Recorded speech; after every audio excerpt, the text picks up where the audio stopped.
अगर ये वीडियो आपके पास पहुंच गई है तो आप इसे पढ़ लीजिएगा। अगर आप पढ़ने वाले स्टूडेंट नहीं हैं तो इसे क्लास 7th के किसी बच्चे को फॉरवर्ड ज़रूर कर दीजिएगा। तो आज की क्लास में हम पढ़ने जा रहे हैं क्लास 7th का चैप्टर 2, और चैप्टर 2 में आज का हमारा टॉपिक है व्हाट आर बेस। बेसिस क्या होते हैं? एसिड और बेस आपने सुना होगा। हम बेसिस के बारे में डिस्कस करेंगे आज की क्लास में। सबसे पहले हमें बेसिस की डेफिनेशन पता होनी चाहिए। बेसिस की डेफिनेशन यहाँ लिखी हुई है, आप पहले समझें और उसके बाद अपने माइंड में फ्रेम करें। Bases are substances that can neutralize acids and usually feel soapy or slippery। कहने का मतलब क्या है? आपके पास अगर एसिड है, ठीक है, एसिड की प्रॉपर्टी क्या होती है बच्चों? आप जानते हैं एसिड नॉर्मली खट्टे होते हैं, ठीक है, और एसिड अगर हमारे पास एडिबल एसिड ना हो तो हमारे हाथ को जला सकते हैं। लेकिन अगर हम एसिड में अगर बेस में मिला देते हैं, ठीक है, एसिड में अगर हम बेस मिला देते हैं तो ये जो एसिड की जो प्रॉपर्टी है, ठीक है, उसको ये न्यूट्रल कर देता है। न्यूट्रल कर देता है मतलब एसिड अपनी प्रॉपर्टी भूल जाता है एसिड कि वो एसिड था, वो क्या क्या कर सकता था, तो सब कुछ भूल जाता है। कब? जब उसमें कोई बेस मिला दिया जाता है। तो यही लिखा है, बेसेस आर सब्सटेंसेस। बेसेस ऐसे सब्सटेंस होते हैं जो कि एसिड्स को न्यूट्रलाइज कर देते हैं। और नॉर्मली अगर हम किसी बेस को देखें तो जैसा साबुन को टच करने में हमें फील होता है, तो बेस को हम किसी भी बेस को टच करें नॉर्मली हमें ऐसा ही लगता है। या बेस ऐसा लगता है कि जैसे अगर हम किसी बेस वाली चीज को अगर टच कर रहे हैं, बेस वाले सब्सटेंस को टच कर रहे हैं, तो हमें ऐसा लगता है कि हमारा हाथ फिसल रहा है।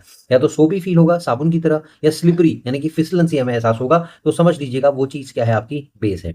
यहाँ लिखा है एक डेफिनेशन और, a base is a substance that react with an acid to form salt and water. यानी कि बेस वो सब्सटेंस होता है, base is a substance means base वो सब्सटेंस है जो कि रिएक्ट करता है एसिड के साथ। जब हम एसिड में उसको मिलाते हैं तो एसिड के साथ रिएक्ट करता है और क्या बनाता है? एक बनाता है पानी, वाटर, और दूसरा बनाता है सॉल्ट, नमक।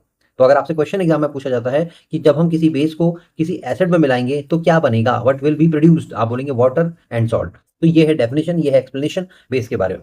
अब हम कुछ एग्जांपल्स की बात करते हैं। सबसे पहला और कॉमन एग्जांपल जो आप घर में रोज देखते हैं वो है नहाने का साबुन, कपड़े धोने का साबुन। ये सभी जो एग्जांपल हैं ये हैं बेस के। दूसरा एग्जांपल आपको एग्जाम में पूछा जाएगा, इट इज अ बेस और एसिड। बेकिंग सोडा को लेके पूछ लेंगे क्वेश्चन आपसे। तो बेकिंग सोडा बच्चों क्या है? बेस होता है। क्या होता है? बेस। बेकिंग सोडा का कलर आपसे पूछ सकते हैं, तो ये व्हाइट कलर का पाउडर होता है, व्हाइट पाउडर होता है। अगर इसका केमिकल नेम आपसे पूछें, ये पूछा जाता है एग्जाम में तभी बता रहा हूँ आपको, तो इसका केमिकल नेम है सोडियम बाई कार्बोनेट। क्या नाम है? सोडियम बाई कार्बोनेट, याद रख लेना। और इसका केमिकल फॉर्मूला भी एग्जाम में पूछा जाता है, Na होता है सोडियम, H मतलब होता है हाइड्रोजन, C मतलब होता है कार्बन, O मतलब होता है ऑक्सीजन। तो ये पूरा फॉर्मूला मिलके जो बनता है सोडियम बाई कार्बोनेट का वो होता है NaHCO3, याद रखना, ठीक है। Na एक आइटम, ए हाइड्रोजन एक एटम, कार्बन एक एटम, ऑक्सीजन के 3 एटम। ये भी पूछ लेंगे कि सोडियम बाइकार्बोनेट में यानी कि बेकिंग सोडा में ऑक्सीजन के कितने एटम होते हैं, तो आप बोलेंगे 3 एटम होते हैं। सोडियम के नीचे 1 है, हाइड्रोजन के नीचे कुछ नहीं का मतलब 1, सी के नीचे कुछ नहीं 1, ओ के नीचे 3 का मतलब 3 एटम है। बात समझ में आ गई? ये बेकिंग सोडा का डब्बा है, याद रख लीजिएगा, ये बेस है। अब कहाँ काम आता है बेकिंग सोडा, ये भी क्वेश्चन आता है एग्जाम में। बेकिंग सोडा का क्या काम है बेकिंग में? बेकिंग, बेकिंग मतलब केक बनाने में, ब्रेड बनाने में। जो ब्रेड आप मुलायम मुलायम कहते हैं ना, बहुत सॉफ्ट ब्रेड है कहते हैं, बहुत फ्लफी, फ्लफी मतलब फूल जैसी ब्रेड है आप कहते हैं, तो ये it is possible because of all sodium bicarbonate. दूसरा, अगर आपने खाना बहुत खाया, पेट में जलन हो गई, तो आप एंटासिड मांगते हैं। आप कहते हैं एंटासिड दे दो, केमिस्ट के पास जाके, तो केमिस्ट आपको एंटासिड देता है। उस एंटासिड में क्या होता है? यही होता है भाई साहब, क्या होता है? सोडियम बाइकार्बोनेट ही होता है, बेकिंग सोडा ही होता है, जो कि आपकी एसिडिटी को कम कर देता है, यानी कि आपके पेट में जो एसिड बन रहा है उसको कम कर देता है, और आपको जलन जो होती है जिसको हम हार्ट बर्न कहते हैं, हार्ट बर्न की समस्या को कम कर देता है। अब आता है तीसरा एग्जाम्पल किसी बेस का, वो है लाइम वाटर। लाइम वाटर मैंने पहले भी आपको क्लास में बताया था, लाइम वाटर का मतलब नींबू का पानी नहीं होता है। लाइम वाटर क्या होता है? ये होता है कैल्शियम हाइड्रो ऑक्साइड का पानी। किसका पानी? कैल्शियम हाइड्रो ऑक्साइड का पानी। और ये जो पानी होता है क्लियर होता है, बिल्कुल साफ सुथरा होता है। यहाँ देख रहे हो आप, ये साफ सुथरा पानी है, कैल्शियम हाइड्रोक्साइड का पानी, ट्रांसपेरेंट है। आप ग्लास की उस साइड देख लो, इसका कोई कलर नहीं होता, कलरलेस होता है। ये क्वेश्चन पूछ लेंगे, lime water is colour, lime water का कलर क्या होता है? आप बोलोगे no no, it has no colour, it is colourless. और ये किससे बनता है? जब हम कैल्शियम हाइड्रो ऑक्साइड को पानी में घोल देते हैं, मिला देते हैं, तो हमें जो पानी मिलता है that is known as lime water. अब कैल्शियम हाइड्रोक्साइड का फॉर्मूला भी आपसे पूछा जाता है, याद रख लेना। कैल्शियम को लिखते हैं सी से, हाइड्रो ऑक्साइड को लिखते हैं ओ एच से, ओ एच हाइड्रो ऑक्साइड, और ये ब्रैकेट लगा के नीचे 2। बात समझ में आ गई? तो ये पूरा फॉर्मूला किसका है? कैल्शियम हाइड्रोक्साइड का। कैल्शियम हाइड्रोक्साइड को जब पानी में मिलाते हैं तो क्या बन जाता है? लाइम वाटर बन जाता है। अब होता क्या है, अगर हमने कार्बन डाइऑक्साइड गैस, सी का मतलब कार्बन बताया, ओ का मतलब ऑक्सीजन, जब हम कार्बन डाइऑक्साइड गैस को पास करते हैं किसी ऐसे बर्तन में जिसमें कि क्या रखा है? ये रखा है लाइम वाटर, कैल्शियम हाइड्रोक्साइड का पानी रखा है, तो ये पानी का रंग क्या होगा? पानी अभी तक क्या था? कलरलेस था, कोई कलर नहीं था, लेकिन पानी क्या हो जाएगा? मिल्की हो जाएगा, दूध का कलर बन जाएगा। कब होगा? जब इसमें गैस पास करेंगे। और कौन सी गैस पास करेंगे? CO2। और CO2 को हम क्या बोलते हैं? Carbon dioxide gas. अगला एग्जाम्पल है बच्चों बेस का, वो है milk of magnesia. Milk of magnesia क्या होता है? मिल्क ये दूध होता है। क्या क्या दूध होता है सच में? देखो आपके पास एक केमिकल है जिसका नाम है मैग्नीशियम हाइड्रोक्साइड। क्या नाम है? Magnesium hydroxide. मैग्नीशियम को लिखते हैं Mg से, हाइड्रोक्साइड को OH ट्वाइस ही लिख रखा है। कैल्शियम हाइड्रोक्साइड लिखा था, ऐसे मैग्नीशियम हाइड्रोक्साइड। तो मैग्नीशियम हाइड्रोक्साइड को जब हम पानी में मिलाते हैं, किसमें मिलाते हैं? पानी में मिलाते हैं, तो एक मिल्क सस्पेंशन बन जाता है। मिल्क मतलब दूध के रंग का सस्पेंशन बन जाता है। जो पानी बनता है वो दूध का कलर हो जाता है, जो व्हाइट होता है, सफेद होता है, और इसे हम मिल्क ऑफ मैग्नीशिया कहते हैं। ये आपको यहाँ दिखा रखा है, इसे देख लीजिएगा। अब आते हैं हम बेस के कुछ फीचर या कुछ क्वालिटी या कुछ प्रॉपर्टी है बेस की। बेस के बारे में समझेंगे कि बेस के फीचर क्या है, प्रॉपर्टी क्या है, क्वालिटी क्या है। सबसे पहला जो मैंने आपको बता दिया पहले, ऐसा लगता है कि हम साबुन को पकड़ रहे हैं, इट फील्स सोपी, या ऐसा लग रहा है कि हमारे हाथ फिसल रहे हैं, इट फील्स स्लिपरी, हाथ फिसल जाते हैं जब हम टच करते हैं किसी भी बेस को। दूसरा होता है बेस, अगर हम चखने की कोशिश करेंगे, टंग से अगर टच करेंगे, तो इसका टेस्ट जो होता है बिटर होता है। लेकिन एक चीज ध्यान रखना, हर कड़वी चीज, हर बिटर चीज आपका बेस नहीं होता। जैसे करेला, करेला आप लोग खाते हैं तो करेला होता तो कड़वा है, लेकिन करेला बेस नहीं है। तो आप एक चीज याद रखेंगे कि जो बेस होते हैं उनका टेस्ट कड़वा होता है, लेकिन हर कड़वी चीज बेस नहीं होती। और एक बात याद रखना बच्चों, कभी भी लैब में ना केमिकल को अपने माउथ से टेस्ट मत करना, चेक मत करना, टच करके उन्होंने कहा नमक है चेक कर लूँ, कुछ भी हो सकता है, बहुत बड़ी मिसहैपनिंग हो सकती है। अब आ गया तीसरा, टर्न रेड लिटमस ब्लू। आपने लिटमस पेपर पढ़ लिया, बात समझ में आ गई?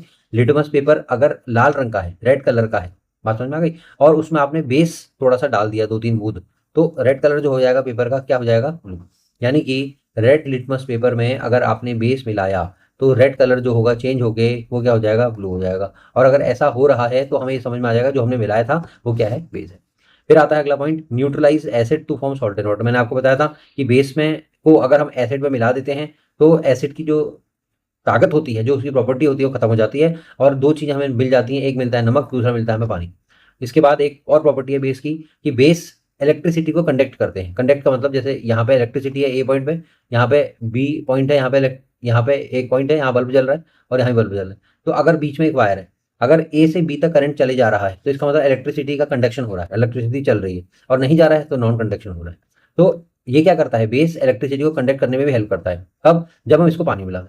अगर आपने किसी बेस को पानी में मिला दिया, यहाँ बेस डाल दिया, और यहाँ पे आपने कोई चीज़ लगाई, ठीक है, जिसमें कि करंट है, और इससे एक तार पानी में डाल दी, और यहाँ से ये तार उठाई और यहाँ दूसरे पोल को कनेक्ट करके यहाँ बल्ब लगा दिया, तो क्या हुआ? बेस में जब करंट दौड़ेगा तो वो करंट कहाँ पहुँच जाएगा?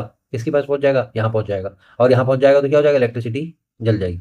और बेस के बारे में सबसे इंपॉर्टेंट बात यह है कि इसका जो पीएच होगा, कोई भी बेस हो, हमेशा 7 से ऊपर होगा। बहुत इंपॉर्टेंट पॉइंट है, याद रखना। अब यहाँ कुछ दे रखा है, व्हाट आर बेसिस, ये लिखा है bases are substances that can neutralize acid, और सोपी साबुन की तरह ये सिल्वरी फील होते हैं।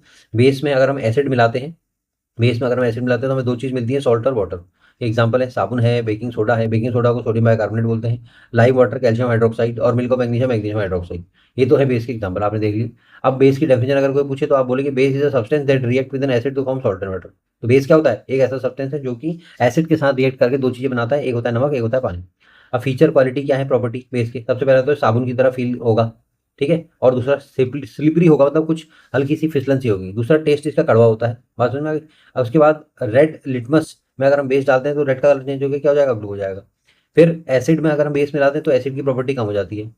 और उसके बाद अगर हम वाटर बीच में रख के, ठीक है, वाटर बीच में रख के उसमें हम बेस अगर डाल दें तो, और एक तार पास कराएं, तो वाटर से कंडक्शन शुरू हो जाता है, इलेक्ट्रिसिटी फ्लो होनी शुरू हो जाती है। यानी कि बेस की वजह से इलेक्ट्रिसिटी भी फ्लो हो जाती है, ये बात है। और दूसरा इसका पीएच जो होता है हमेशा 7 से ऊपर होता है। पीएच आपको पता है 0 से शुरू होता है, ठीक है, और 7 ये वाला पॉइंट है मीडियम वाला, इससे ऊपर, यानी कि 7 से ऊपर जिसका होगा वो तो एसिड है ही है, वो तो एसिडिक है नहीं। 7 से ऊपर जिसका होगा वो तो बेस है, 7 से ऊपर जिसका होगा वो बेस है, और 7 से नीचे जिसका होगा वो क्या होगा? एसिड होगा। बात समझ में आ गई? तो यही सारी चीज़ें आपको दी हैं। कैसा लगा इन्फॉर्मेशन? अगर अच्छा लगा तो लाइक करें, और कम से कम 7th 8th 9th 10th 11th 12th में पढ़ने वाले बच्चे हैं तो उनको एक बार शेयर जरूर कर दीजिएगा, ठीक है, बोल भी दीजिएगा देखने के लिए, क्योंकि बहुत फायदा होने वाला है अगर आप रेगुलर क्लासेस देख रहे हैं।